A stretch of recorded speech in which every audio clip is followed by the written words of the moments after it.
It's still hard to believe what happened to the city. There are a lot of people still there who need help, kids and elderly people. It's hard to believe that in the 21st century we're seeing the destruction of a nation, of children, of cities. I will never believe that people could do this accidentally, that they didn't know what they're doing, because maternity hospitals, clinics and shelters were destroyed intentionally. They were bombed from the air. Those strikes couldn't be accidental. They were planned. How is it possible to understand this? I don't know how to understand it. I don't know how to accept it.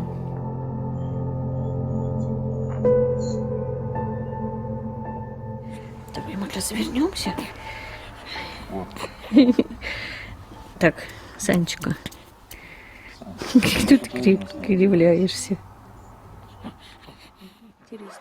My story is interesting because in 2014, when Russia first invaded Ukraine, I left Donetsk with my daughter. I moved to Donetsk when I was a child because my family fled war in Baku. Now we fled from Mariupol without my oldest daughter because we got separated from her there. We're trying to find her now.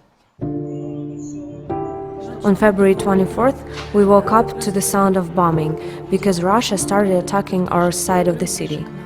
We didn't really think about leaving because I was in my 34th week of pregnancy.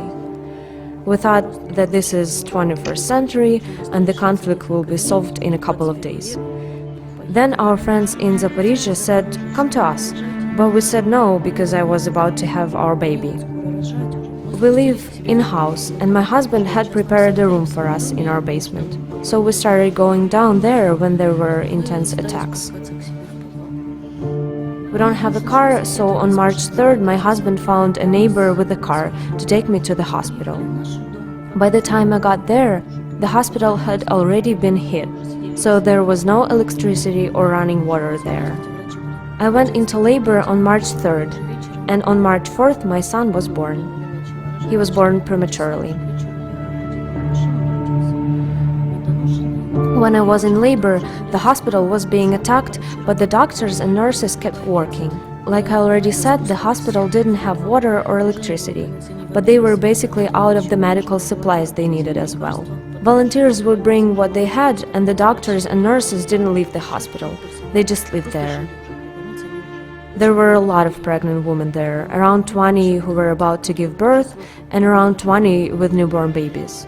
My son was born in the hospital, but the next day we all moved to the basement of the hospital and lived there, because it was very intense there. A missile landed on the property and blew out all of the windows in the hospital. While I was there, my husband walked more than 6 miles through shelling to our house to find our daughter and my mom, but they weren't home. They left a note saying that they were in a shelter, but they didn't say where.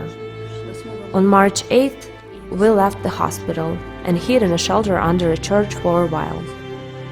On March 9th or 10th, we heard an airstrike near us. We heard a plane fly over and drop a bomb, and there was a huge explosion.